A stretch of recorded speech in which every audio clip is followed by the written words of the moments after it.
Lola Lourdes, nandito na ako. Pasensya na po at ngayon lang ako nakapunta ulit sa inyo. Mabuti naman at nandito ka na, Apo. Halika, pasok ka. Salamat po, Lola. Kumusta po kayo? Eto, medyo nahihirapan ng kumilos, pero kinakaya pa rin. Ang mahalaga nandito ka na. Matagal ko nang hinihintay ang pagbisita mo. Pasensya na po, Lola. Medyo naging busy po kasi ako sa school. Pero ngayon, mas may oras na po ako para dumalaw. Ano pong maitutulong ko sa inyo? Huwag ka na mag-alala sa akin, Apo. Ang mahalaga nasa mabuti kang kalagayan. Pero kung hindi ka naabala, baka pwede mo akong tulungan mamaya sa pagluluto. Sige po, Lola. Ano po bang lulutuin natin? Gusto ko sana magluto ng paborito mo, yung adobo. Alam ko matagal mo nang hindi natitikman ang pagkaing niluluto ko. Saka, ituturo ko na rin sa iyo ang sekreto ko sa pagluluto. Naku, Lola, excited na po ako. Wala pa rin pong tatalo sa adobo ninyo. Kailangan ko talaga matutunan po yan.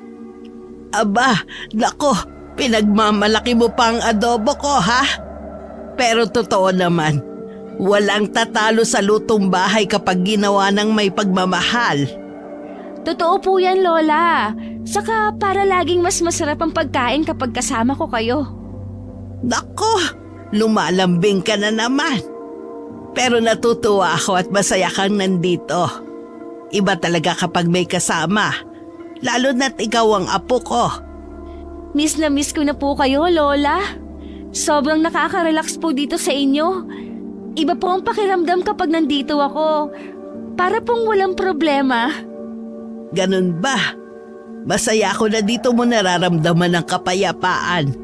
Kapag ganyan, siguro dapat mas madalas ka nang bumisita para hindi ka lagi nag-iisa sa mga problema mo. Opo, Lola. Simula ngayon, mas bibisitahin ko na po kayo. Hindi na po ako masyado magpapaliban. Salamat, Apo. Malaking bagay ang presensya mo sa akin. Ako po dapat ang nagpapasalamat, Lola. Kayo po ang nagpalaki sa akin, kaya utang ko po sa inyo ang lahat. Huwag mo nang isipin yon, Apo. Basta lagi ka mag-ingat. Mahalaga ka sa akin. At mahal na mahal kita. Opo, Lola. Mahal ko rin po kayo. Lola, parang may narinig po akong kaluskos sa labas. Ano po kaya yun? Ay nako, Apo. Hayaan mo na yan. Malamang mga dahon lang yan na hinihipan ng hangin o kaya'y pusa. Madalas na yan dito. Nasasalay na ako sa mga ingay na ganyan sa paligid. Sigurado po kayo, Lola? Parang malakas po kasi. Oo, Apo. Dati ko nang naririnig yan, pero wala namang nangyayari. Minsan ang isip natin, lalo na kapag gabi na, mabilis na mag-isip ng kung ano-ano. Kaya kumalma ka lang, Apo. Sige po, Lola. Tara na po, magluto na po tayo. Ako na po magluluto ng kanin. Naku, salamat. 6:00 na pala. Mabilis ding lumilipas ang oras. Halika na nga at maituro ko na sa iyo yung adobo ko. Sige po, Lola. Kapag po may marinig tayo ulit mamaya na ingay, tignan na po natin, ha? Kailangan pong sigurado tayo na ligtas sa lugar na ito. Wala pa naman po kayong kasama palagi. Sige, Apo. Pero malamang wala lang yan. Pusa o hangin lang. Basta huwag ka nang mag-alala. Ligtas tayo rito. Habang nagluluto sila, muling narinig ni Isabel ang kaluskos sa labas. Mas malakas na yon kaysa kanina. Napatigil siya sa ginagawa at nilingon ang kanyang lola. Lola, ayan na naman po. Mas malakas na yung tunog. Huwag ka mag-alala, Apo. Sabi ko nga, malamang hangin o pusa lang yan. Pero kung mas mapapanatag ang loob mo, papuntahin natin si Mang Andoy bukas para silipin yung paligid. Ipapahawan ko na rin ang mga damo at nang makita natin agad kung may ganyang kaluskos. Sige po, Lola. Pero sana wala lang po talaga yan. Hindi po kasi normal ang kaluskos. Parang taong na nanunubok. Lagi ko nga sinasabi sa'yo, ang mga ingay sa gabi, kadalasan likha lang ng kalikasan. Pero dahil sa ating imahinasyon, nakakaramdam tayo ng takot na gawa lang ng ating isipan. Sana nga po Lola, ganun yun. Pero kasi hindi po malakas ang imagination ko para makapag-isip ng mga kung ano-ano po. Nang matapos ang hapunan sa oras na 7:00 ng gabi, tahimik ang buong bahay. Pagkatapos nilang magligpit, napagpasyahan nilang magpahinga sa sala. Habang nagkukwentuhan, muling bumalik ang kaluskos na naririnig ni Isabela. Pero nung sandaling yun, dinig niyang mas malapit ito sa kanilang bahay. Lola, narinig niyo po yun? Hindi na lang pusa yan. Ang lakas po ng ingay. Parang taong nagkakalkal lang kung ano doon sa labas. Siguro dapat na nating sarado lahat ng bintana, Apo, para wala na tayong marinig. Pero huwag ka mag-alala, hindi ako natatakot. Matagal na akong sanay dito. Palagi ko naririnig yan at nawawala din naman. Kung may tao man po sa labas, baka sinisilip lang kung sino ang nandito. Pero hindi niya yun dapat ginagawa kasi masama naman yun. Huwag ka mag-isip ng masama, Apo. Walang masamang mangyayari sa atin. Dito sa bahay ko, ligtas tayo. Minsan ang takot ay nasa isip lang. Pagkatapos nilang isarado ang lahat ng bintana, naupo uli sila sa sala at ipinagpatuloy ang pinapanood sa TV. Tahimik na ulit ang paligid, pero kakaibang nararamdaman ni Isabel. Sa kabila ng pagkalma ni Lola Lourdes sa kanya, hindi maiwasan ni Isabel na makaramdam ng kaba. Lalo na't gabi na at sila lamang dalawa ang nasa bahay. Habang abala sa panonood ng palabas sa TV ang kanyang lola, iniikot naman niya ng tingin ang buong bahay. Napatitig si Isabel sa litrato ng kanyang lola Pasita. May kakaibang naramdaman siyang hindi maipaliwanag na atraksyon. Maya-maya'y may naramdaman siyang malamig na hangin na biglang dumaan. Bigla ring bumigat ang pakiramdam niya. Lola, sino po itong katabi ninyo sa litrato? Yan ang nakakatanda kong kapatid. Ang Lola Pasita mo. Ganun ba, Lola? Ang ganda niya, tsaka ang haba ng buhok niya. Apo, hindi basta-basta si Pasita. May mga bagay tungkol sa kanya na hindi mo pa alam. Ano pong ibig ninyong sabihin, Lola? Si Pasita ay hindi ordinaryong tao, Isabel. Isa siyang aswang, pero mabait siya. Aswang?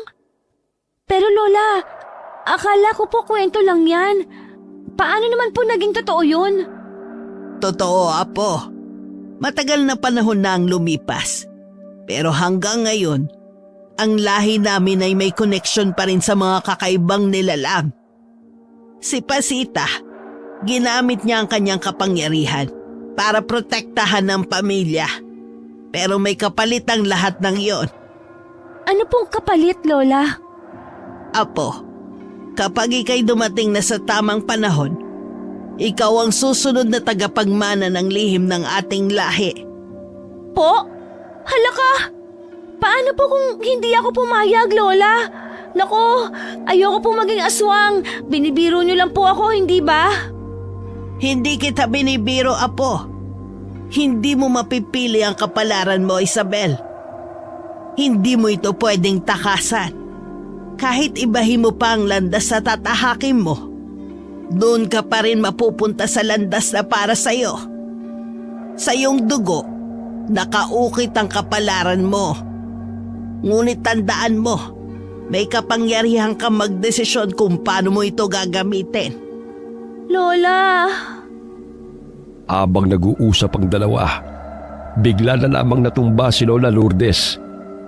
Nagpanik si Isabela at hindi malaman kung anong gagawin. Mabilis siyang tumakbo sa may pintuan. Pagkabukas niya ng pinto, ay nagsisisigaw siya ng tulong sa mga kapitbahay. Maya-maya ay dumating si Tina. Lola? Lola, ano nangyari sa inyo? Tulong! Tulong! Tulungan niyo po kami! Ano nangyari kay Lola Lourdes? Hindi ko alam. Basta, bigla na lang siya natumba. Hala, hindi na siya humihinga. Subukan mo hawakan ang pulso niya. Nanginginig ang mga kamay ni Isabela habang papalapit siya sa kanyang lola upang pulsuhan ito. Wala siyang maramdamang pintig sa ugat ng matanda. Naghalo ang takot at pagkabigla sa mukha ng dalaga. Wala na siyang pulso, Tina. Anong gagawin natin? Kailangan natin siyang dalhin sa ospital. Bilisan mo! Tumawag ka ng tulong! Kailangan maagapan pa siya! Sige, tatawag ako. Sana hindi pa huli ang lahat. Habang tumatawag ng tulong si Isabela, bumalik sa kanyang isipan ang sinabi ni Lola Lourdes tungkol sa kanilang pamilya at sa sumpa ng mga aswanga. Naisip niya na baka konektado ang biglaang pagkatumba ng lola niya sa mga kwentong yun.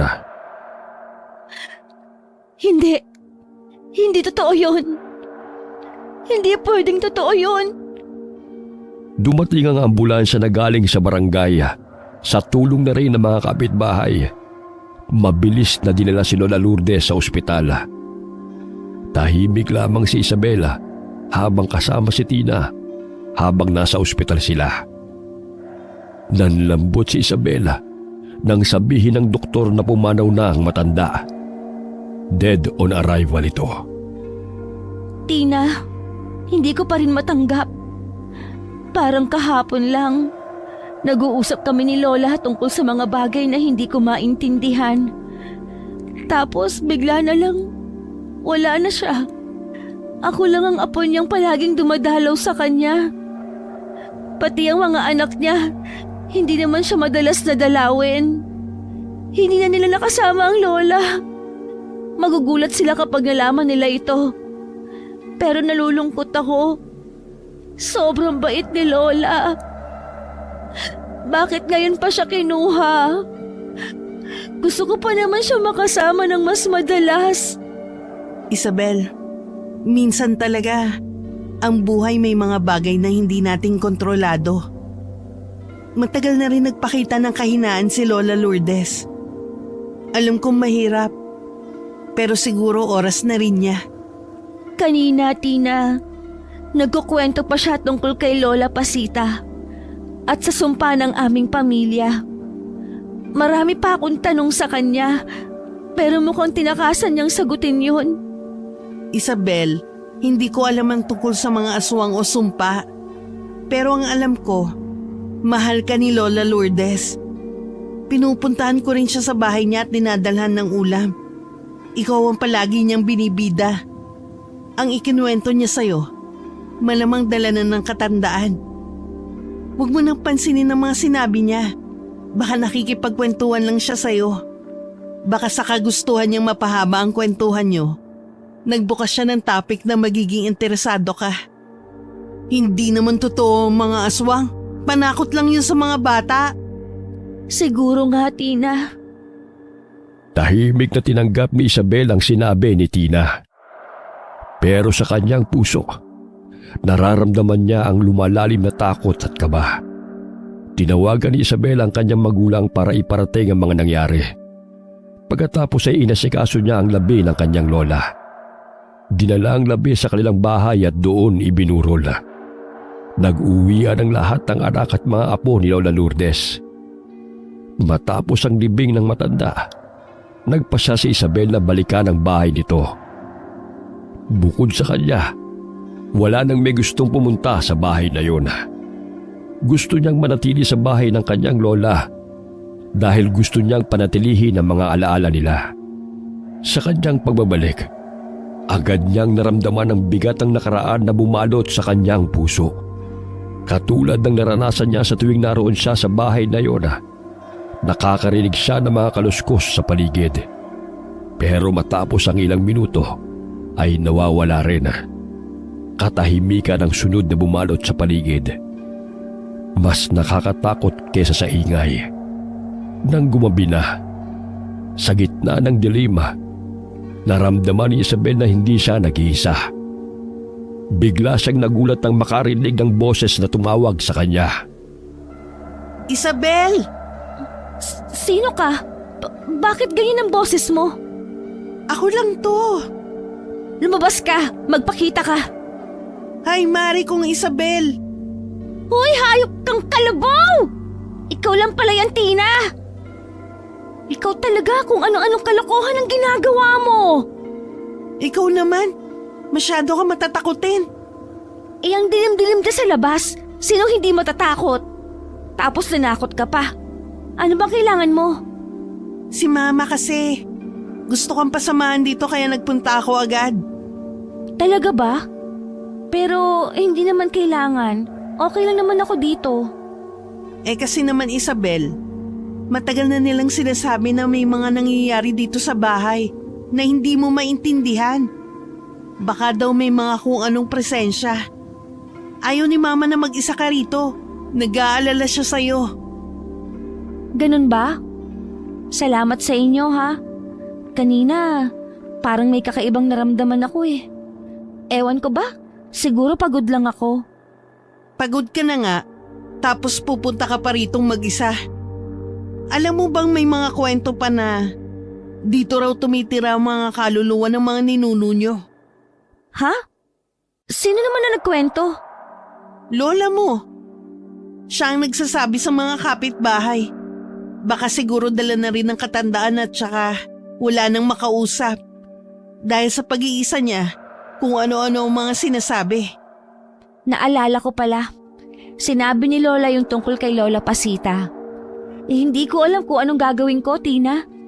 Parang bigla na lang lahat ng sinabi ni Lola bumalik sa isip ko. Totoo kaya yun? Alam mo Isabel, kahit ano pa yung iniwan ni Lola Lourdes, hindi mo kailangan dalhin mag-isa. Kung may sumpa man o anumang kakaibang kwento, hindi mo yan haharapin ng walang tulong ng iba. Hindi ko na to sinabi sa'yo dati kasi ayokong dagdagan ng lungkot mo sa pagkawala ni Lola Lourdes. Pero ngayon sinasabi ko na kasi binabalik-balikan mo ang bahay na to. Kailangan alam mo ang kwento dito. Hindi sa tinatakot kita ha, pero malay mo 'di ba? At least magawan mo ng paraan. Kung gusto mo talagang tumira dito, ayusin mo ang bahay para gumaan ang pakiramdam mo sa bahay na to. Mahirap tumira kapag mabigat ang presensya ng bahay, 'di ba? Ewan ko, Tina. Simula nang pumanaw si Lola, parang may bumabalot sa akin na hindi ko maintindihan. Parang pinaparamdam sa akin ang bahay na to na may mga lihim akong kailangang tuklasin. Sabay natin tuklasin, Isabel. Kung ano man yun, alamin natin. Ha? Bakit ang laki ng ngiti mo? Gusto ko rin kasi malaman kung totoo ang mga kwento ni Lola Lourdes. Ayun! Yun ang sabihin mo. Nakikichismis ka. Pero salamat, Tina, ha? Kahit papaano gumagaan ang loob ko. Siguro nga, mas mabuti na hindi ako mag-isa dito. Oo nga, at kung sakaling may multo nga, sabay nating harapin yan. Huwag na sanang umabot sa ganun, ha? Baka mamaya, mauna ka pang tumakbo sa akin palabas ng bahay. Bagamat may halong takot at kaba, napanatag si Isabel dahil kasama niya si Tina. Habang tahimik na nag-uusap sina Isabel at Tina, bigla na lamang silang nakarinig ng kaluskos. Nagsimula ito ng mahina. Habang tumatagal ay unti-unting lumalakas at parang papalapit sa kanila. Isabel, narinig mo yun? Oo, narinig ko. Palagi ko yan naririnig kahit nung buhay pa si Lola. Lagi niyang sinasabi na wala lang daw yan. Pero alam kong hindi. Alam kong may kakaiba talaga. Maya-maya'y nakarinig sila ng mga yabag, malalakas, mabibigat, at dahan-dahan sa paghakbanga. Pakiramdam nila ay papalapit sa kanila ang yabag na yun. Napatayo si Tina at sinimulang libutin ang tingin ng paligid. Habang si Isabel ay napahawak sa braso ng kaibigan. Hindi siya makagalaw sa kinatatayuan. Tina, wala naman tayong kasama dito, di ba?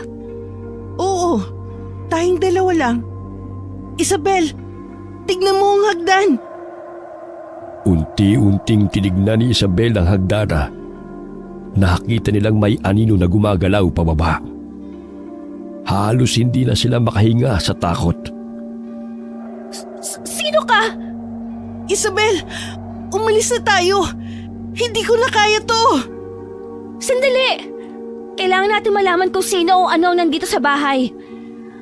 Bakit may nakita tayong anino? Pero bigla namang nawala. Hindi pwedeng takasan na lang natin to. Bakit ka natatakot? Akala ko ba gusto mong malaman ang misteryo ng bahay na to?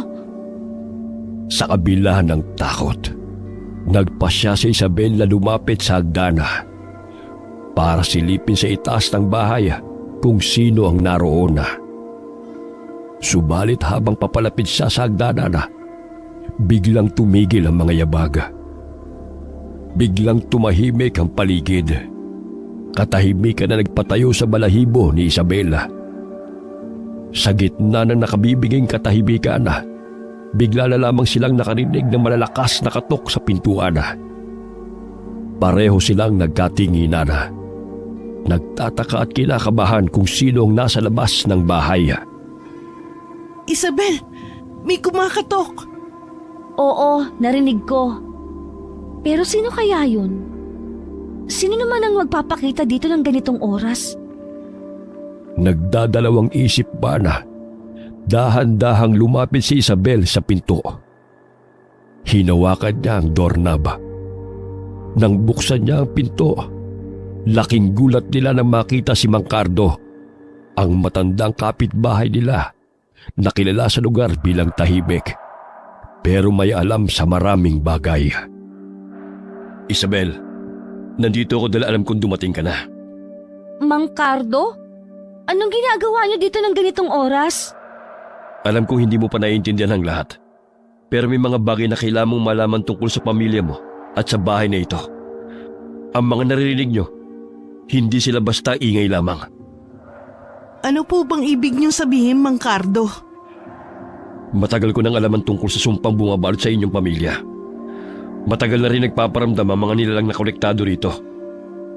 Mga aswang na pinaniniwalaang nakatali sa dugo ng inyong mga ninuno. Aswang? Pero paano? Anong connection namin sa mga aswang, Mang Cardo? Ang lola Pasita mo, hindi siya basta nawala. May itinatagong lihim ang pamilya mo, Isabel. Lihim na itinago ng lola mo sa inyo hanggang sa huling hininga niya. Pero naikwento niya sa akin to. Ngayong wala na siya, alam kong gagambalain ka nila. Ikaw ang tagapagmana ng sumpa. At ngayon, nagpaparamdam sila sa iyo. Nagkatinginan sina Isabel at Tina. Hindi sila makapaniwala sa narinig. Ang mabigat na presensya sa bahay ay lalong tumindi at ang malamig na simoy ng hangin ay nagdala ng kakaibang kilabot. Mang Cardo, anong dapat kong gawin? Una, kailangan mong malaman ang buong kwento ng inyong pamilya. Dahil kung hindi mo ito haharapin, darating ang araw na ang mga aswang mismo nga hanap sa iyo. Isabel, mag-ingat ka. Hindi na ito tungkol sa mga kwentong bayan lamang. Kailangan mong harapin ang katotohanan bago pa maging huli ang lahat. Hindi ho ba naikwento ni Lola sa inyo ang tungkol doon? Hindi. Konti lang ang sinabi niya. Ikaw pa rin ang alam sa lahat ng lihim na dapat mong malaman. Salamat, Mang Cardo. Nang tuluyan ng makaalis si Mang Cardo, nanatiling nakatayo sina Isabel at Tina sa sala. Isang kakaibang katahimikan ang bumalot sa kanila habang sinusubukang intindihin ang lahat ng sinabi ng matandang kapitbahay. Isabel, totoo kaya yung sinabi ni Mang Cardo? Baka naman may ibang ibig sabihin ng latang to. Ewan ko, Tina. Hindi ko alam kung anong paniniwalaan ko. Pero ang mga naririnig natin, yung mga kakaibang nararamdaman ko dito sa bahay, parang may connection nga sa sinasabi niya. Kung totoo ang lahat ng to, kailangan natin maghanap ng tulong. Hindi ka pwede mag-isa sa ganitong sitwasyon. Pero sinong makakatulong sa akin? Hindi naman basta-basta ito. Aswang ang pinag-uusapan natin, Tina. Mga multo ng aswang na mga ninuno namin. Alam ko na. Kilala ko si Marco. Isa siyang manggagamot at eksperto pagdating sa mga ganitong klaseng bagay. Lalo na sa mga kwento tungkol sa aswang. Matagal na siyang tumutulong sa mga pamilya na nakakaranas ng ganitong mga kababalaghan. Manggagamot? Eksperto sa aswang? Paano mo siya nakilala? Nakilala ko siya noon nang tumulong siya sa isang pamilya na katulad ng sitwasyon mo sa isang baryo malapit dito. Kilala siya sa mga probinsya dahil sa galing niya sa mga kakaibang sakit at sa mga bagay na hindi maipaliwanag ng siyensya. Kaya ba niyang solusyonan to? Sigurado ka bang totoo yung mga ginagawa niya? Sigurado ako, Isabel. Alam kong mahirap paniwalaan, pero nakita ko kung paano niya tinulungan yung pamilya noon. Kung totoo ang mga sinasabi ni Mang Cardo, si Marco ang makakatulong sa'yo para maintindihan ang sumpa ng pamilya mo. Sige, Tina. Wala naman akong ibang kakapitan. Kausapin mo si Marco. Kailangan ko ng tulong niya bago pa lumala ang lahat ng ito. Nagpasya si Tina na kausapin si Marco. Umaasang mapapawi nito ang takot at misteryo na bumabalot sa lumang bahay ng lola ni Isabel. Kinabukasan, dumating si Marco matapos sunduin ni Tina, dala ang kanyang mga gamit. Kasama sina Isabel at Tina, sinimulan nilang suriin ang lumang bahay. Sinuri ni Marco ang bawat sulok ng bahay. Malakas ang enerhiya sa buong bahay. May mga elemento sa bahay na ito.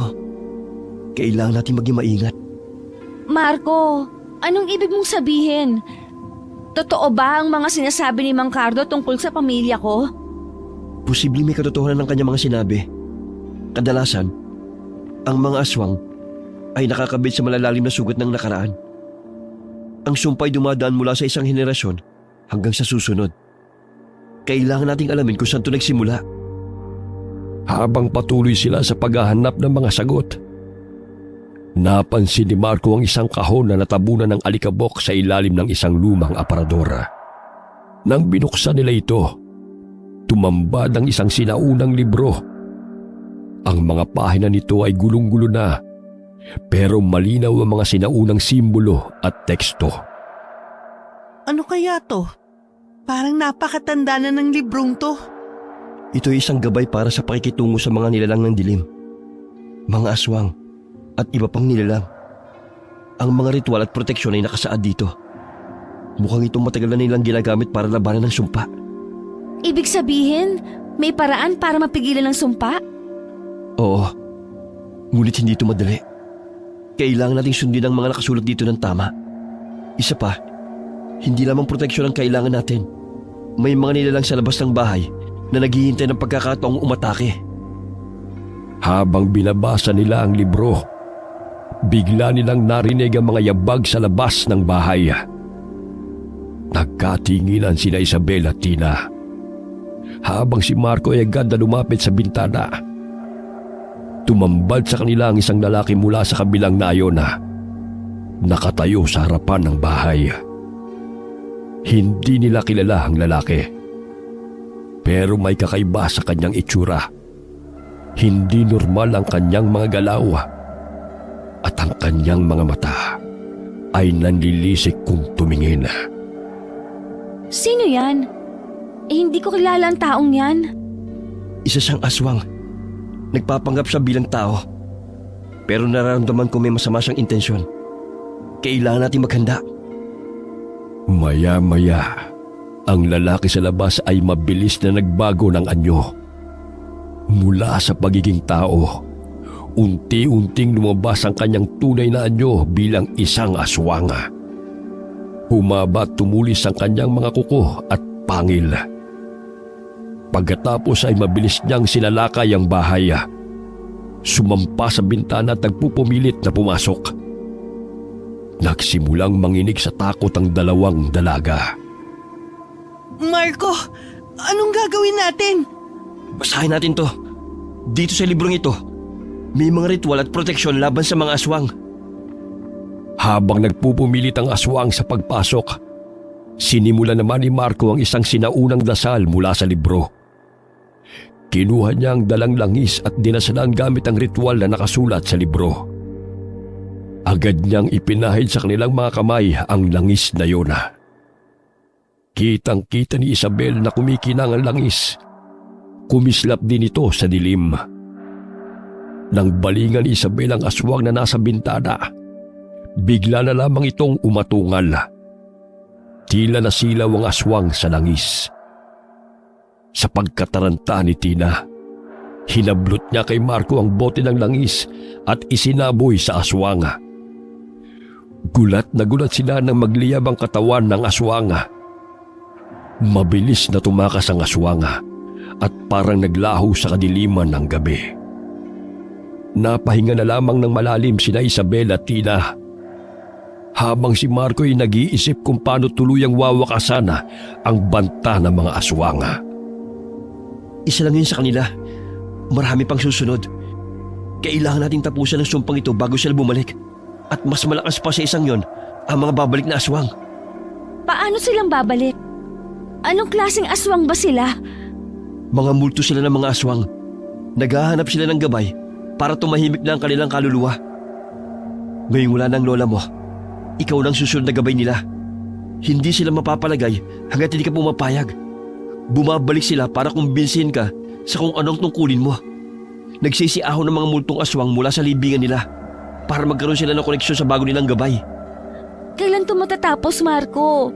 Ano pang kailangan nating gawin? Nakakatakot naman ito.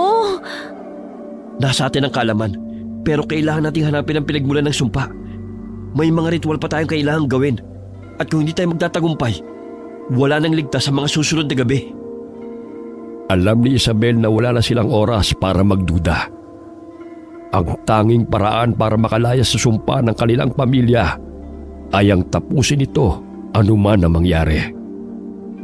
Matapos ang pag-atras ng aswang, bumalik ang katahimikan sa paligid ng bahay.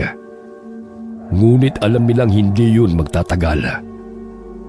Si Isabel ay tahimik na nakaupo sa tabi ni Marco at Tina. Habol pa rin ang kanyang hininga mula sa nakakatakot na engkwentro. Marco, hanggang kailan tayo magtatago? Kailangan nating tapusin to. Pero paano? Saan natin sisimulan? Sinasabi ng libro na ang sumpa ay nagsimula mula sa isang kasalanang ginawa ng isang ninuno mo, Isabel. Nabanggit ni Mang Cardo ang lola Pasita mo, hindi ba? Oo, pero hindi ko alam ang detalye. Ang sabi lang ni Lola Lourdes, mag-ingat ako sa mga bagay na hindi ko lubos na nauunawaan.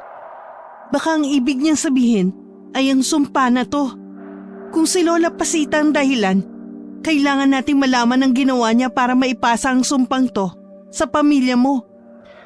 Kailangan natin magsagawa ng mas malalim na ritual. Ayon sa librong ito, ang lugar ng pinagmulan ng sumpa ay malapit sa inyo. Sa loob ng inyong lupa, may isang lugar na tinatawag nilang Punong Maharlika. Dito daw una nangyari ang paglabag. Punong Maharlika? Hindi ko maalala na may ganoong lugar dito. Hindi ito basta makikita. Kailangan natin sundin ang mga gabay na binigay ng libro. Kapag nahanap natin ang puno, doon natin isasagawa ang ritual para maputol ang sumpa. Mukhang kailangan talaga nating harapin to. Mas mabuti nang tapusin ang sumpa ngayon kesa habulin tayo ng mga aswang na multo habang buhay. Nagdesisyon na sila na simulan ang kanilang paghahanap sa punong sinasabi sa libro. Kinabukasan, sinimulan na nilang libutin ang lupain ng yumaong matanda. Habang sila ay naglalakad, pakiramdam ni Isabel na tila binabantayan sila ng hindi nakikitang mga mata. Ang weird ng pakiramdam dito. Parang ang dilim kahit umaga pa. Nararamdaman ko malapit na natin makita ang lugar na hinahanap natin. Bumibigat na ang presensya sa paligid. Nagtatayuan na nga ang mga balahibo ko dahil sa kilabot eh. Saka, ang lamig dito ah. Huminto sa paglalakad si Marco. Kaya napahinto rin sina Isabel at Tina. Nakita nila ang isang malaki at matandang puno. Ito na ba ang punong Maharlika? Oo, ito na nga. Nararamdaman ko ang kakaibang enerhiya ng punong to. Napakaraming lihim na iniingatan ng punong to. Sobrang bigat ang enerhiya. Para bang umiyak ang puno dahil sa bigat ng pasa niya. Dito natin isasagawa ang ritual. Isabel, kailangan mo maghanda. Ang ritual na ito ay delikado. Kung hindi natin ito magagawa ng tama, mas malalakas na aswang ang darating. Gagawin ko ang lahat. Basta matapos na itong sumpang ito. Sa gabay ng libro, nagsimula si Marco ng sinaunang ritual. Gumuhit siya ng mga simbolo sa lupa gamit ang puting asin at dugo ng dumalagang manok na kanilang dala. Ayon ito sa nakasulat sa libro, si Isabel ay lumuhod sa harap ng puno habang si Tina ay nagbabantay sa paligid. Mabilis na nagbago ang ihip ng hangin at ang klima sa paligid ay lalo pang lumamig. Nararamdaman nila ang enerhiya ng mga nilalang na gusto silang pigilan. Sa ngalan ng mga ninuno, hinihiling namin ang sumpay maputol dito at ngayon. Lola Pasita, ipakita mo sa amin ang ginawa mo upang ito'y may tama.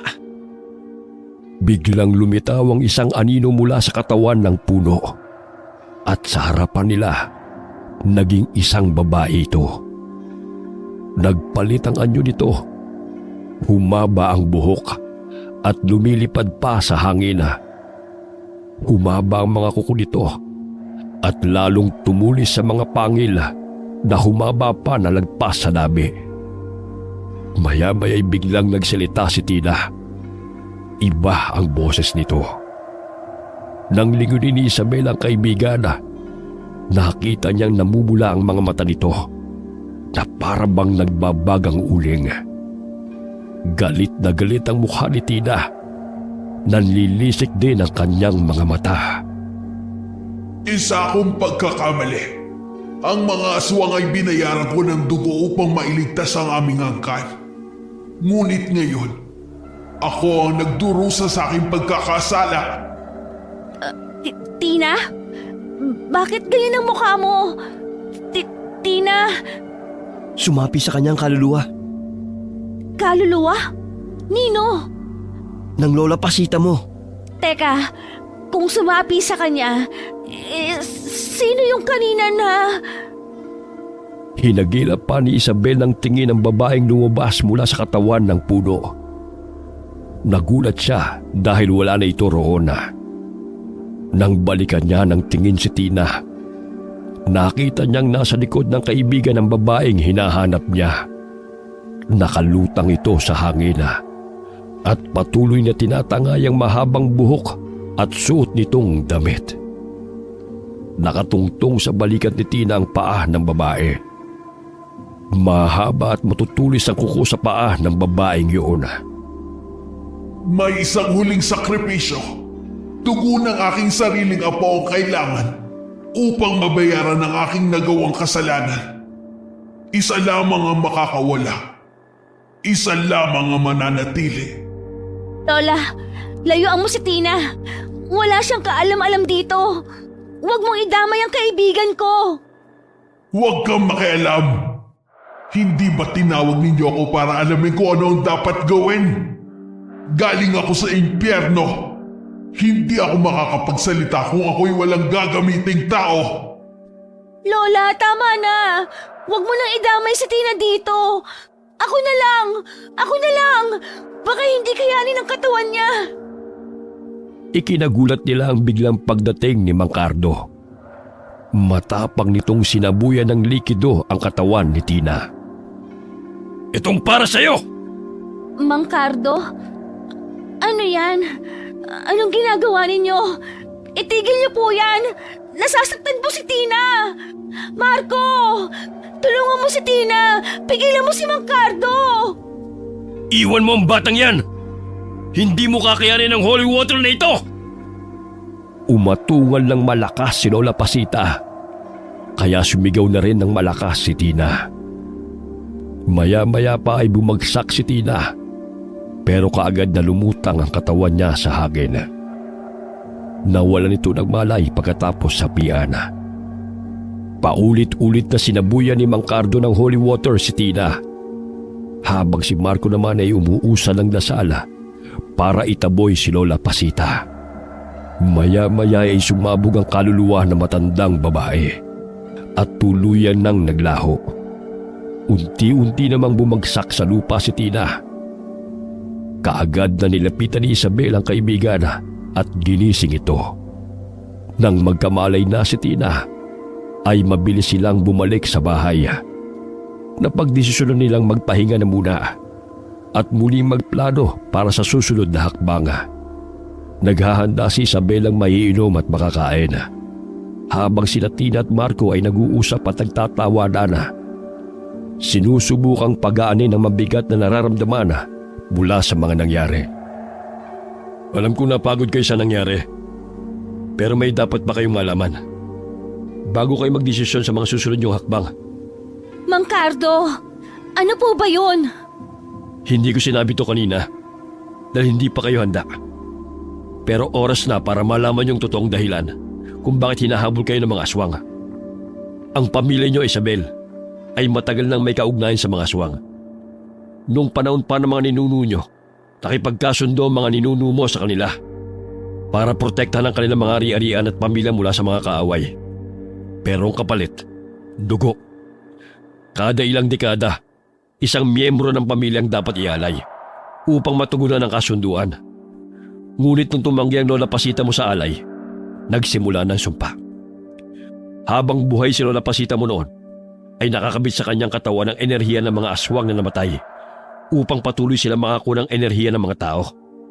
Ang mga aswang bago sila mamatay, nagsasagawa ng ritual para ikonekta ang kaluluwa nila sa Lola Pasita mo. Nang sa ganon, kahit nasa libingan na sila, nakakahigo pa rin sila ng enerhiya ng mga tao.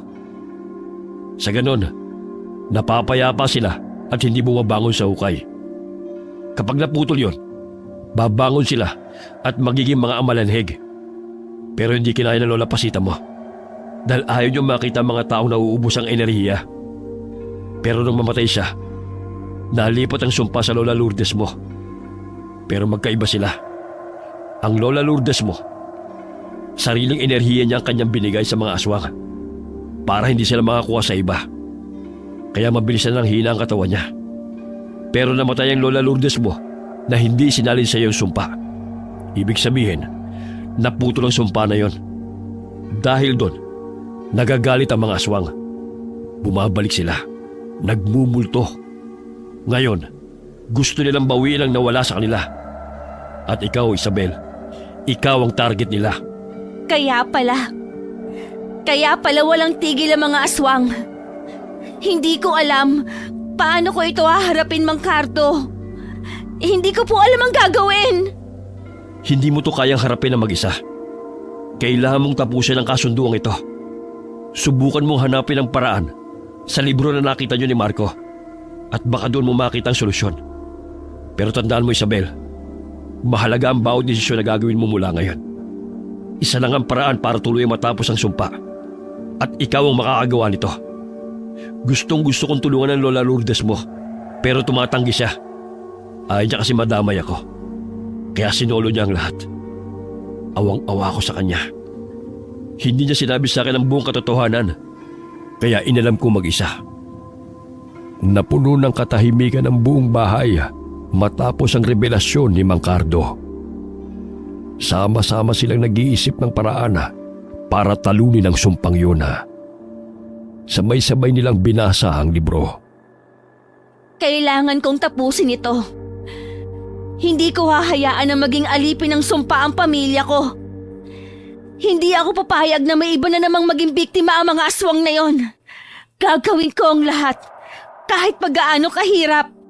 Tatapusin ko na ang sumpang ito dito. Kasama mo kami, Isabel. Hindi mo to kailangang harapin ng mag-isa. Tama si Tina. Hahanapin natin ang paraan para matapos ang sumpa. Siguraduhin natin na ito ng huling beses na haharapin ng pamilya mo, mga aswang. Salamat sa inyo. Hindi ko alam kung paano ko kayo mapapasalamatan. Sobrang laki ng tulong ninyo sa akin.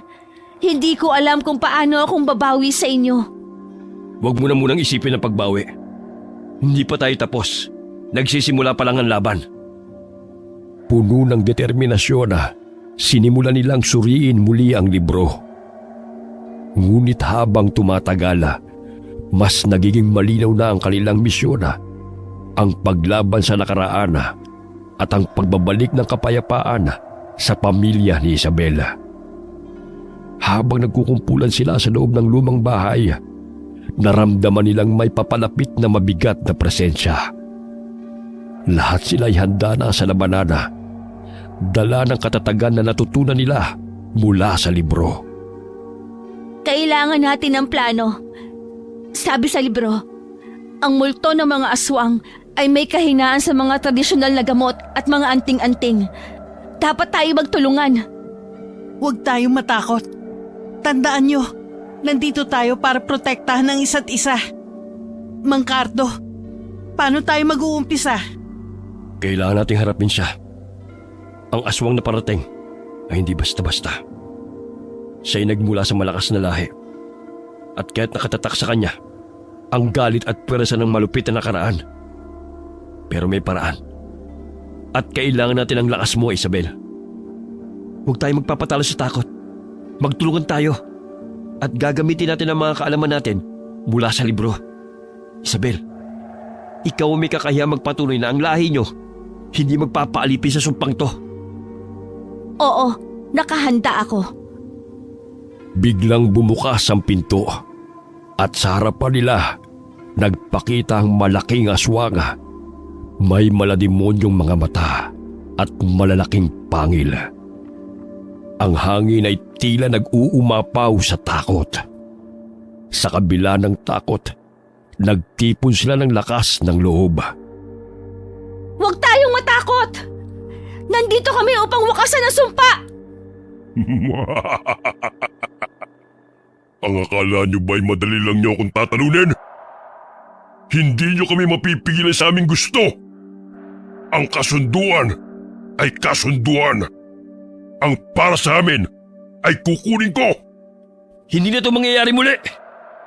Tapos na ang panahon ng pagtanggap sa kasunduan. Hindi nyo makukuha si Isabel. Nandito kami para tapusin ang lahat. Huwag niyo akong patawanin. Sige, ipakita niyo sa akin ang sinasabi niyong laban. Hindi naman niyo ako matatalo. Ang laban ay nagsimula at nagpunta si Isabel sa gitna. Hawak ang sinaunang anting-anting na nakuha rin nila sa kahon na pinanggalingan ng libro. Nagsimula siyang magdasala at sabay-sabay silang bumitaw ng mga salita ng proteksyon. Utos ko sa mga nakaraang kasalanan ng pamilya ni Isabel. Ibalik ang liwanag! Ipaglalaban namin ang aming mga buhay at hindi kami titigil hanggat hindi kami nagtatagumpay. Tapusin natin sila!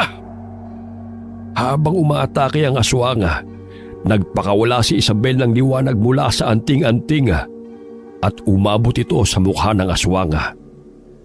Napilitan itong umatras, ngunit bumalik itong galit na galit. Makinig ka! Hindi mo na kayang pigilan ang aming pamilya! Sa wakas, nakatanggap si Isabel ng lakas mula sa kanyang mga kaibigan. Sa isang matinding pagsusumikap, sabay-sabay nilang inatake ang aswang. Isinaboy ni Tina ang asin na ritualana. Si Mang Cardo naman ay nagsaboy ng holy water, habang si Marco naman ay nag-uusal ng dasal para sa kanilang proteksyon. Napilitan itong umatras. Hindi ako aalis! Hindi matatapos ang sumpa! Oo! Matatapos na ito! Sa huli, nagtagumpay sila. Natalo nila ang aswang. Umatungal ito habang unti-unting naglalaho. Napakalakas ng anting-anting ni Isabela. Kaya nitong magsabog ng liwanag sa buong paligid. Ang liwanag na yun ang lumulusaw sa aswang na multo. Yes! Natalo natin! Ang galing! Ngayon, nagtagumpay tayo. Pero dapat pa rin tayo maging handa. May mga babalik pang aswang. Hindi sila titigil hanggat hindi nakukuha ang kanilang gusto. Tama ka, Marco. Pero alam ko na hindi na ako nag-iisa. Nandito kayong lahat at kasama ninyo ako. Kaya malakas ang loob ko na harapin sila kahit magpabalik-balik pa sila. Kailangan nating matutunan ng iba pang panlaban sa mga aswang. Kailangan ko pang basahin ang libro na yun. May mga pahina pa tayong hindi nababasa. Oo, at dapat nating malaman kung paano talaga sila mapipigilan. Yung hindi na magpapabalik-balik. Kasi kung laging ganito, nakakapagod din. May mga sinaunang ritual na maaari tayong pag-aralan. Baka may iba pang mga tao sa nayon na makapagbibigay ng impormasyon. May mga matatanda sa nayon na may alam tungkol sa mga aswang. Kailangan natin makipag-ugnayan sa kanila at malaman ang kanilang mga karanasan. Baka may paraan upang tuluyang mapatigil ang sumpa. Nagpasa silang mag-ikot sa nayon upang hanapin ang mga matatandang sinasabi ni Mang Cardo. Sa dulo ng nayon, narating nila ang bahay ng isang matandang lalaki, si Mang Ustina, na kilala sa kanyang mga kaalaman tungkol sa mga aswang. Mang Ustin, kami po ay lumalaban sa mga aswang. Gusto po naming malaman ang mga paraan upang tuluyan ng matalo ang mga yon. Baka po may alam kayong paraan. Kulang pong nakasulat sa libro na hawak namin. Kakaibang aswang to. Mga multong aswang na nanggagambala para may pagpatuloy yung pambibiktima nila sa tao. Ang aswang na yan ay may matinding puwersa. Ang mga koleksyon ng iyong pamilya sa mga ito ay matagal na. Kailangan niyong malaman ang kanyang pangalan at ang kanyang kahinaan. Ang pangalan ay may kapangyarihan. Pero paano namin malalaman ang pangalan niya? Ang mga aswang na yan ay tiyak namang konektado rin sa inyong pamilya noong paman. Hindi naman sila magkakaroon ng ugnayan sa inyong angkan kung hindi sila matatalik na magkakaibigan. Suyurin niyo ang inyong lahing pinagmulan para malaman ninyo ang kanilang pagkakakilanlan. Ang kailangan lamang ninyong malaman ay ang taong nagpasimula ng lahat. Kapag natalo niyo ang pinakapuno, matatalo na rin ang mga sanga. Ritualan niyo ang pangalan na yon, kasama ang litrato niya, o kahit anong gamit na may kinalaman sa kanya. Doon matatapos ang lahat. Kung ito ang susi, dapat tayong bumalik sa bahay at tignan ang mga bagay na naiwan ni Lola Lourdes. Oo, tama. Kalkalin na natin ang buong bahay. Sige. Matapos makuha ang impormasyon mula sa matandang lalaki, nagmadali silang bumalik sa lumang bahay. Hindi na sila nagsayang parang oras. Isa-isa nilang tinignan ang mga naiwang gamit ng lola ni Isabela. Habang sila'y naghahanap sa mga gamit ng matanda, nadiskubre ni Isabela ang isang lumang kahon na puno ng mga sulat at litrato ng kanyang lola. Tingnan niyo to. Ang mga sulat ni Lola. Baka dito ay may mga impormasyon tungkol sa kanyang nakaraan. Buksan mo. Hanapin natin ang anumang impormasyon na makakatulong. Natagpuan nila sa kahon ng isang lumang diary na hindi naman pag-aari ni Lola Lourdes. Pag-aari ito ng isang lalaking hindi na kilala ni Isabela. Habang nagbabasa si Isabela, lumitaw ang pangalan ni Mira. At sinabi roon na ito ay isang aswanga. Nakasulat din sa diary ang buong pangalan ng babae at naroon din ang buong kwento nito. Sinabi roon na si Mira ang kauna-unahang aswanga na nakilala ng lalaking may-ari ng diary. Ngayon, alam na natin ang pangalan ng kauna-unahang aswang na nagsagawa ng sumpa. Kailangan na nating isagawa kagad ang pagriritual. Pakiramdam ko, nandyan na siya. Kailangan nating umalis dito. Bago pa sila makaalis ng bahay, bigla na lamang nawala ng malay si Tina. Sumapi sa kanya ang kaluluwa ng aswang na si Mira. Galit na galit ito at handang makipaglaban. Tinawag ninyo ako sa pagbanggit lang ng aking pangalan. Tahimik akong nakahimlay at kumakain lang ng enerhiya.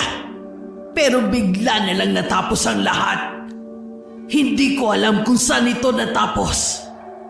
Pero dahil sa pagtawag ninyo sa akin, natuntun ko ang dahilan ng pagkaputol ng pinagkukuhanan namin ng enerhiya. Kayo pala. Ngayon, oras na upang ibalik ang sakripisyo! Hindi kami natatakot. Ngayon, alam na namin ang iyong pangalan. Maghanda ka. Mira, hindi na ito ang iyong laban. Kailangan natin mas maging maingat ngayon. Ang kalaban natin, may malalim na koneksyon sa inyong pamilya, Isabel. Hindi na to simpleng laban lang. Huwag ka mawala ng pag-asa, Isabel. Alam na natin ngayon ang pangalan niya. May kapangyarihan tayo laban sa kanya. Ngunit bago pa sila makapagplano ng lubusan, narinig nilang muli ang mga yabag mula sa itaas ng lumang bahay. Lumakas ang hangin at nagkaroon ng matinding lamig na bumalot sa paligid. Unti-unting dumami ang mga aswang na multo sa buong bahay. Nagsiahon sila mula sa pagkahimlay dahil nawala na sila ng enerhiya na nakukuha. Hindi na napakali ang mga aswang sa libingan, kaya galit na galit silang bumalik para maningil.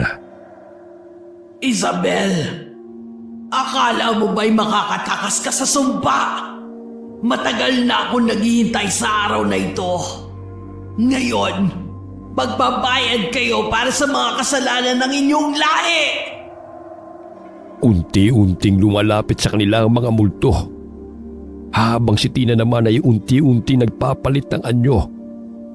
Nagkakaroon siya ng mahabang kuko at matatalim ng ngipin. Mas humaba rin ang kanyang buhok na tila galit na galit dahil sa mararahas na paggalaw nito sa hangin. Hindi ka na makakapagpatuloy sa sumpa mong ito. Pinagbayaran na ng pamilya namin ang mga pagkakamali noon. Walang sapat ang pagbabayad. Ang kasunduan ay kasunduan! Gamitin natin ang mga nalalaman natin mula sa librong ito. Hindi tayo pwede sumuko ngayon. Isabel, maghanda ka! Naghanda silang lahat para sa isa na namang matinding laban. Gamit ang mga sinaunang dasal mula sa libro, sinimulan nilang sugpuin si Mira. Ngunit hindi ito madaling talunin, lalo pat nasa katawan nito ni Tina. Si Bangcardo at si Marco ay nagtulong sa pagsasagawa ng ritual. Habang si Isabel ay patuloy na nagdarasal, sinasabi ng paulit-ulit ang pangalan ni Mira na nagpapahina naman sa aswang. Hindi niyo ako matatalo! Ako ang nagdadala ng sumpa sa inyong lahi! Kayo ang may utang sa akin! Gumuhit sina Bangcardo at Marco ng bilog gamit ang asina at ikinulong doon si Tina.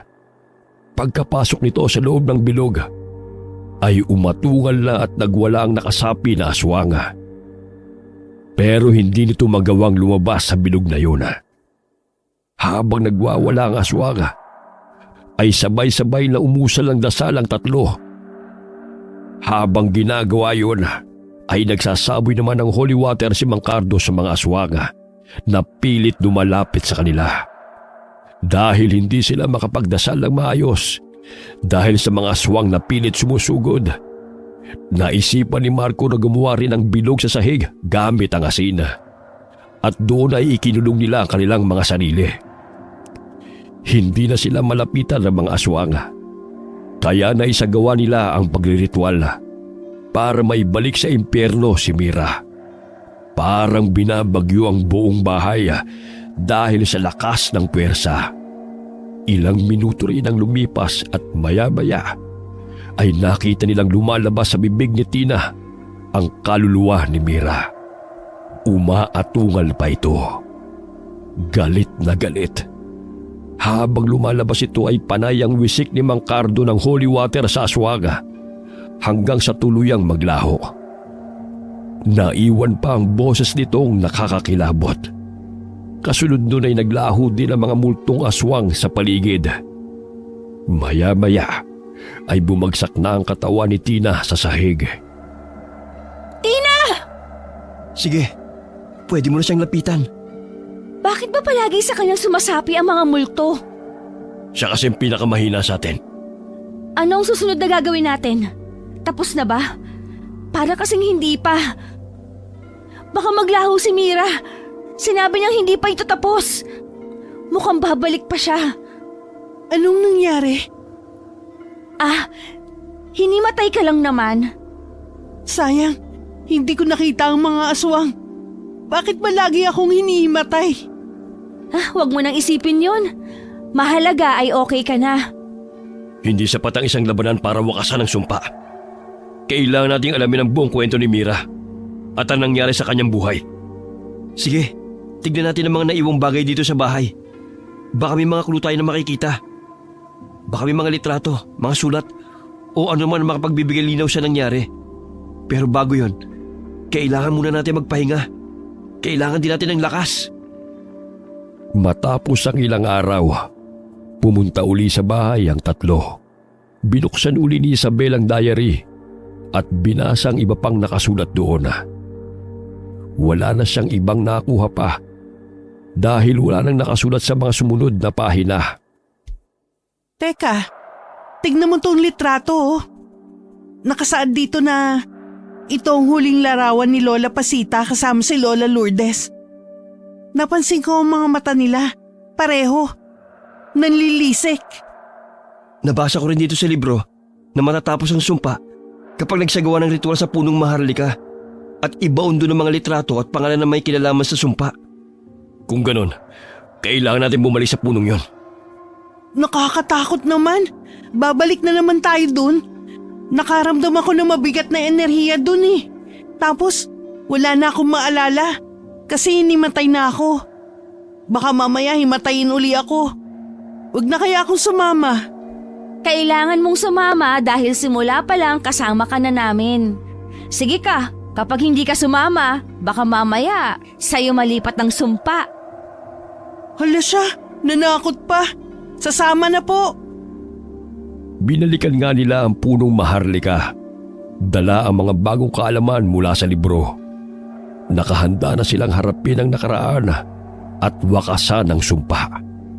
Malamig ang hangin at ang enerhiya ay bumibigat. Ito na ang pagkakataon natin. Hindi na natin dapat patagalin pa bago pa muling bumalik ang kung sino man sa kanila. Tama. Ayon sa libro, pagkatapos natin magritual at ibaon ang mga gamit na ito, kailangan natin sunugin ang altar. Teka, Ang puno mismo ang altar. kasi doon sila nagsasagawa ng ritual noon. Oo, tama. Baka nga ang puno ang altar. Teka, susunugin natin ang puno? Wala nang ibang paraan. Sa bagay, Pakiramdam ko, may nanonood na naman sa atin. Naririnig ko ang mga yabag. Kailangan natin magmadali. Sinimulan nilang magritual. Habang isinasagawa yun, ay nakakarinig sila ng napakaraming yabag na papalapit. Sumisiksik na si Tina kay Isabel dahil sa takot. Todo kapit na rin ito sa braso ni Isabel. Maya-maya'y naghukay na sa lupa si Marco at ibinaw naman ni Mang Cardo ang mga litrato at ang papel na nakasulat ang mga pangalan na may kinalaman sa sumpaan. Habang tinatabunan nila ito, naglabas naman ng matinding liwanag ang suot na kwintas ni Isabela. Ang matang nakaukit sa triangulong palawit ng kwintas ay walang patid sa paglabas ng nakasisilaw na liwanag. Dahil doon ay nakarinig sila ng mga atungal na tila nahihirapan. Ang mga yabag ay hindi na rin makalapit sa kanila. Maya-maya ay binuhusan na ng gas ng dalawang lalaki ang puno. Saka ito sinindihan. Pagkatapos ay lumayo sila at pinagmasdan ang puno habang unti-unting natutupok ng apoy. Habang natutupok ang puno, lumitaw si Mira na may mga matang nagliliyab sa galit. Nagbabago-bago ang anyo niya. iba't ibang anyo ng mga aswang ang ipinakita. Ang puno ay napalibutan ng mga nakabibinging alulong na mga aswang na multo na parang sinusunog ang mga ito. Akala nyo ba'y matatakasan yung sumpang ito? Hindi nyo may babalik ang panahon! Ang galit ko'y mananatili hanggat hindi nyo binabayaran ang ginawa ng inyong pamilya! Ang sumpang ito ay matatapos na ngayon, Mira! Manahimik ka na! Pabayaan mo na ang angkan namin! Naging biktima mo lang ang mga lola ko, pero hindi kami! Akala mo ba kaya niyong tapusin ito? Matagal na akong naghihintay sa ganitong pagkakataon. Isasama kita, Isabel! Patawarin mo na ang nakaraan at tapusin na ang sumpa. Gamit ang natutunan namin mula sa libro, alam kong kaya kitang pigilan. Ang medalyon na ito, tignan ito kung saan ka dapat naroroon.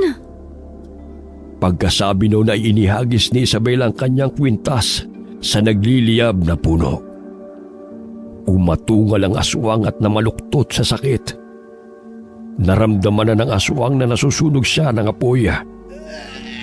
Nag-iyakan ng napakaraming multo ng aswang dahil iisa lamang ang kanilang nararamdaman.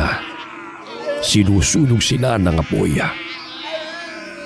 Unti-unting humina ang kanilang mga hinagpis at atungala hanggang sa tuluyan ng tumahimik ang paligid.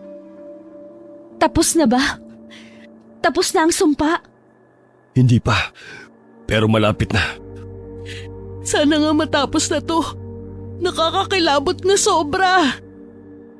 Sa pagkakataong yun, ginamit nila ang huling ritual na natutunan nila mula sa libro. Isang ritual ng pagpapatawad at pagbabalik ng kapayapaan sa mga naunang henerasyon. Pagkatapos nun ay lumitaw sa tabi ng nagliliyab na puno ang kaluluwa ni na Lola Pasita at Lola Lourdes. Nakangiti sila kay Isabela. Hindi man nagsasalita ang dalawa. Naramdaman ni Isabel na nagpapasalamat sila sa kanya. Ramdam ni Isabel na napalaya niya sa sumpa ang kanyang mga lola. Pagkatapos kumuway ng dalawa, ay unti-unting naglaho ang mga ito. Gumuhit ang kulay puting liwanag mula sa langit at hinigop sila.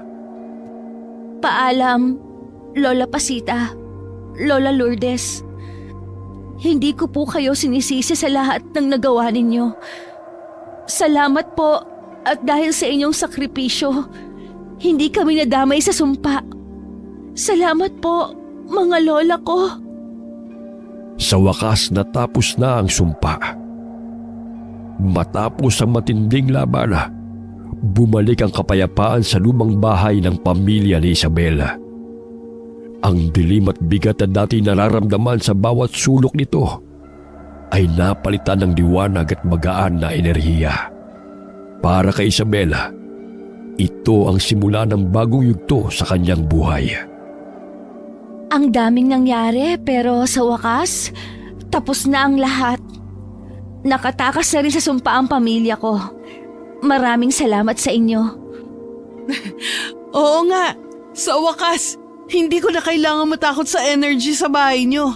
Balik na tayo sa normal na buhay. Napakalaking desisyon ang ginawa mo, Isabel. Hindi lahat ay magkakaroon ng tapang para harapin ang ganitong sitwasyon. Mahirap, pero kailangan. Hindi ko man mababago ang nakaraan. Pero natutunan kong hindi ko rin dapat itong takasan. Ngayon, handa na akong simula ng bagong kabanata nang walang takot at walang sumpa. Dito na ako talaga titira sa bahay na ito. Dito kasi may mga kaibigan akong totoo. Salamat sa inyo, ha? Isa na namang magandang kwento ang aking naranasan ngayon. Alam nyo po, Mang Cardo, ikaw ang buhay na diary sa lugar natin. Wala ka nang ginawa kundi ang mag-ikot at mangalap ng mga kwentong buhay ng mga tao. Dinaig mo pa ang mga marites. Nagtawanan sila dahil sa sinabi ni Tina. Napakamot na lamang ng ulo si Mang Cardo dahil medyo nahiya siya. Tinulungan nila si Isabel na ayusin ang bahay. Pininturahan nila ito para mabigyan ng bagong itsura. Grabe! Ang dami palang pwedeng ayusin dito. Para bang kapag tinanggal natin ng sumpa, pati mga kalat at damo, sumuko rin. Siguro. Pero ngayon, mas mahalaga na wala ng mga aswang na magpapagulo rito. Ang ganda ng pakiramdam. Dati, punong-puno ng takot at mga anino. Ngayon, para bang mas magaan ang hangin. Para bang sa wakas, nahanap ko ng kapayapaan. Salamat sa inyo. Hindi ko magagawa ito kung wala kayo. Ang ganda na ng bahay ni Lola. Lagi kami nandito para sa'yo, Isabel. Alam kong malayo pa ang tatahakin mo. Pero sa bawat hakbang, nandito lang kami. Habang lumilipas ang mga araw, ang mga alaala ng madilim na nakaraan ay nanatiling leksyon para kay Isabel. Ngunit higit pa sa mga lihim ng pamilya at sumpa, natutunan niya ang tapang, katapatan at pagmamahal sa sarili. Sa huli, napagpasyahan niyang yakapin ang kapayapaan at bitiwan ng mga lihim na nagbigay ng takot at pangamba sa kanilang angkana. Ngayon ang lumang bahay ay naging simbolo ng bagong simula. Isang bahay ng alaala. Ngunit wala ng mga aswang at puno na ng kapayapaan. Grabe, Isabel. Kung iisipin mo, ilang linggo lang ang nakalipas, parang ibang-iba na ang mundo. Akala ko dati, simpleng buhay lang tayo sa probinsya. Tapos biglang may mga aswang at mga lihim na lumabas. Oo nga, parang ang bilis ng mga pangyayari. Hindi ko nga inaasahan na ganito pala ang lihim ng pamilya namin. Nakakatakot isipin na ang mga taong malapit sa'yo may mga itinatagong madilim na lihim. Pero sa totoo lang, Isabel, bilib ako sa'yo. Hindi ko alam kung kaya kong harapin ng lahat ng yan. Hindi ko rin alam kung paano ko nagawa. Siguro dahil na rin sa mga tulong ninyo. Kung wala kayo, baka bumigay na ako. Pero kailangan nating tapusin ang sumpati na. Hindi lang para sa akin, kundi para sa buong pamilya natin. Para sa kinabukasan natin. Tama ka. At ngayon tapos na. Wala nang aswang. Wala nang sumpa. Pero isipin mo, Isabel, may mga pamilyang kagaya natin na nagtatago ng ganitong klase ng lihim. Nakakatakot lang isipin na may mga kwento pang hindi natin alam. Baka nga, pero siguro, hindi lahat ng pamilya ay may ganitong karanasan. Siguro para sa atin, it's a reminder na kahit gaano kadilim ang nakaraan, may pag-asa pa rin na mabago ito, na maputo lang sumpa. Tama ka. At least ngayon, wala nang mga kaluskos sa gabi. At pwede na tayong bumalik sa normal na buhay. Sana nga. Pero alam mo, Tina, kahit paano, itong mga nangyari sa atin, parang mas naging matatag ako. Hindi lang sa harap ng mga aswang, kundi sa harap ng mga takot ko sa buhay. Yun naman ang mahalaga, di ba? At saka, wala nang iba pang pwedeng mangyari na masihigit pa sa mga dinaanan natin. Kaya kahit anong hamon pa ang dumating, ready na tayo. Oo, ready na. Ngayon, makakabangon na tayo ng walang tinatagong takot. Lumipas sa mga araw at madalas na tumambay si Tina sa bahay ni Isabel. Masaya silang umiinom ng tsaa sa lumang bahay. Ang hangin ay umihip ng malamig. Ngunit sa unang pagkakataon sa mahabang panahon, hindi nila naramdaman ang takot na dati bumabalot sa lugar na yun. Grabe, Isabel. Kung iisipin mo, parang pelikula lang yung mga pinagdaanan natin. Hanggang ngayon parang kahapon lang yun. Sino ba mag-aakala na ang tahimik na lugar na to may madilim na kwento pala? Oo nga eh. Parang bangungot na naging totoo. Pero ngayon, para na rin tayong gising mula sa bangungot na yon. Parang imposible pero totoo. Alam mo, Tina, kahit hanggang ngayon, Hirap pa rin akong paniwalaan ang lahat. Laging kwento lang ang mga aswang sa akin eh. Tapos bigla na lang siyang totoo at nasa pamilya pa namin. Ang hirap tanggapin, lalo na kung mga malapit sa'yo ang sangkot. Pero hindi rin natin alam ang buong kwento niya. Baka napilitan lang si Lola Pasita nun. Baka nga. Siguro, dala na rin ng mga panahon noon, hindi ba? Mahirap ang buhay. At minsan, mas pipiliin mong makaligtas kahit pa may kabayaran. Tama ka. Pero mabuti na lang, natapos na ang sumpa. Siguro oras na rin para maghilom ang sugat ng nakaraan. Oo, kailangan na nating simulan ng bagong kabanata. Yung malayo sa takot, malayo sa mga lihim. Magandang idea yan, Isabel. Baka nga pwede tayo magtayo ng maliit na negosyo dito. Aba, magandang suggestion yan, Tina. Pwede rin tayo mag-offer ng ghost tours. Alam mo naman, uso yan ngayon. Ikaw talaga, walang katapusang biro. Pero seryoso, gusto ko talagang maging magaan na ulit ang buhay dito. Tama na ang mga sumpa at mga aswang. Panahon na para simulan ulit. Alam mo, Isabel, bilib ako sa'yo. Kahit ano pa ang nangyari, nanatili kang matapang. Hindi lahat kaya yun. Wala namang ibang choice, Tina. Kailangan nating harapin kung ano man ang darating. At ngayong tapos na ang sumpa, ang tanging hiling ko lang, kapayapaan. Para sa sarili ko, sa pamilya ko, at sa lugar na ito. Isang araw ang lumipas, isang katok ang narinig ni Isabel sa pinto. Agad niyang pinagbuksan ang nasa labas. Mang Cardo, magandang umaga po. Magandang umaga rin, Iha. Dumaan lang ako para mga musta. Kumusta ka rito? Ayos naman po, Mang Cardo. Maraming salamat ulit sa lahat ng tulong ninyo ah. Kayo po, kumusta? Ayos naman. Kailangan ko lang siguro magpahinga. Matagal ko na rin dala yung bigat ng mga nakaraan. Pero ngayon, para mas magaan na. Tapos na yung sumpa. Buti naman po, Mang Cardo. Alam nyo, sa kabila ng lahat ng nangyari, alam namin na ginawa nyo lang ang sa tingin nyo ay tama noon. Nakakagulat ka naman, Tina. Bigla ka nalang sumusulpot dyan. Hindi madaling gawing tama ang mali, Tina.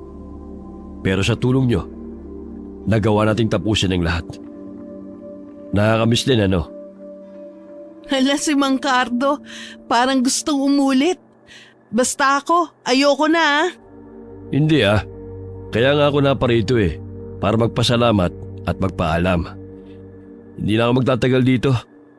Kailangan ko na magsimula sa ibang lugar. Baka sa ibang lugar kasi may bagong adventure. Mag-iingat kayo palagi ha. Magpapaalam na kayo, Mang Cardo? Oo, Iha. Panahon na rin siguro para magpahinga. Matagal na akong nagdadala ng mga lihim na yan eh. At ngayong tapos na ang sumpa, gusto kong maghanap ng kapayapaan. Pero tandaan nyo, hindi ko kayo makakalimutan. Salamat sa lahat ng ginawa nyo para tapusin ang sumpa ng mga aswang. Mag-iingat kayo, Mang Cardo. Sana matagpuan nyo ang hinahanap nyong kapayapaan. Mag-ingat po kayo. Maraming salamat din po sa lahat. At sa huling pagkakataon na, tumango si Mang Cardo bago ito lumakad palayo.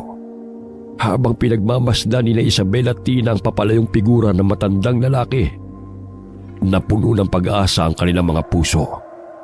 Habang pinapanood nila Isabel at Tina ang papalayong si Mang Cardo, nagbalik sa kanilang isipan ang mga kaganapang bumalot sa kanilang buhay.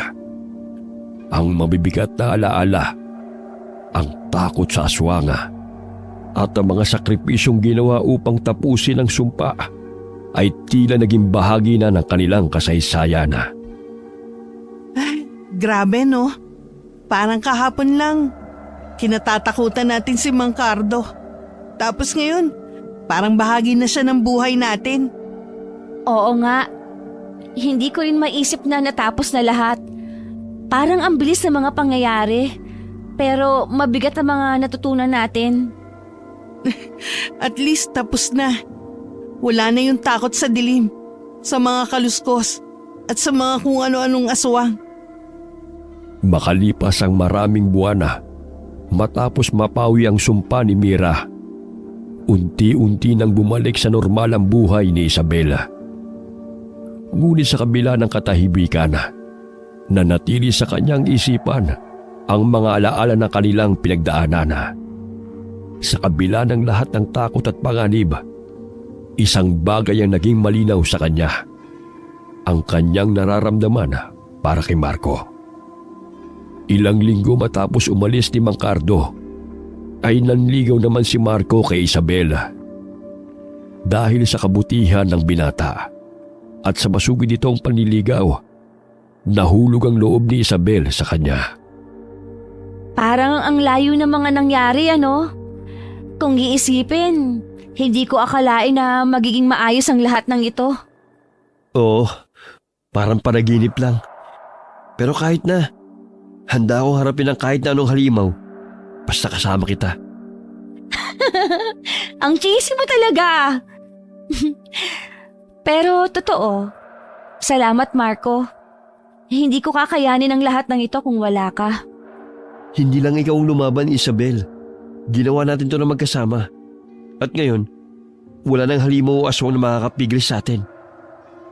Sa mga sumunod na linggo, mas naging malapit sina Marco at Isabela. Nagsimula sila magplano na mas tahimik at masayang buhay. Tinuldukan na ni Marco ang kanyang pagkahumaling sa mga aswang at misteryo. Nais niyang ituon ang atensyon sa bago nilang simula. Isabel, iniisip ko na siguro panahon na para tumigil ako sa pagiging eksperto tungkol sa mga aswang. Gusto kong magkaroon ng mas normal na buhay. Nakasama ka. Wala nang misteryo o panganib, kundi kapayapaan. Gusto ko rin yan. Tama ng pakikipaglaban sa mga halimaw. Siguro naman, tapos na ang mga kababalaghan sa buhay natin. Nagpatuloy ang kanilang buhay sa probinsya, malayo sa mga dati nilang inatatakutan. Hindi na muling bumalik si Marco sa pagiging eksperto sa mga aswang, at sa halip ay sinimula nilang magtayo ng simpleng negosyo sa lugar. Isang maliit na tindahan na nagbibigay saya at kapayapaan sa kanilang pamayanan. Ang saya niyo tingnan. Sino mag-aakalang magkakatuluyan kayo matapos ang lahat ng pinagdaanan natin? Minsan, kailangan mo lang talagang harapin ang mga demonyo sa buhay mo para makita mo ang taong talagang nandyan para sa'yo. At ngayon, tapos na ang kabanata ng mga aswang. Oras naman para sa bagong kabanata ng buhay natin. Kasama ka. Hindi ko inakala na magiging ganito kasaya ang buhay natin, Marco. Dati, takot na takot ako sa mga nangyari. Ngayon, tahimik na at payapa na lahat. Alam mo, Isabel, minsan kailangan lang natin pagdaanan ng mga matitinding pagsubok para mahanap natin ang tunay na kapayapaan. Ang mahalaga, magkasama nating harapin ang lahat. Isabel, matagal ko na itong iniisip. Lahat ng pinagdaanan natin, lahat ng pagsubok na hinarap natin, naging mas matibay ako dahil kasama kita. Gusto ko sanang itanong, papayag ka bang magpakasal sa akin? Marco, hindi ko akalain. Pero ang sagot ko, oo. Oo, Marco.